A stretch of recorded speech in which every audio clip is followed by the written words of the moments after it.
I got into the cypherpunk movement and Bitcoin to change the world. And then I did work on that for a while, like almost a decade.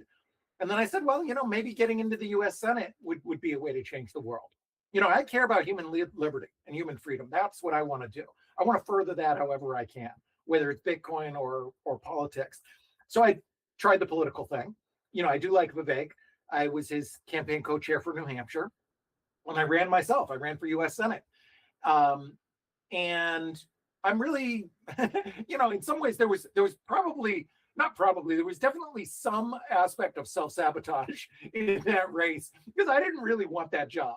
And, the day that I lost, I was walking with my son who was probably, I don't know, he was like 11 at the time. And he says, Dad, does this mean you don't have to go down to DC? And I was like, oh, that's right, son. I don't have to go down to DC. And it was like my happiest moment of losing. I was like, oh, good. I didn't want to go down to that swamp. Not my thing. But, I really did view it as like a sacrifice. I would, if, somehow I got appointed or something like that. Yeah, I'd do it reluctantly because I am a naive enough person to still think that it could matter and change the world. However, a couple of years history has shown otherwise.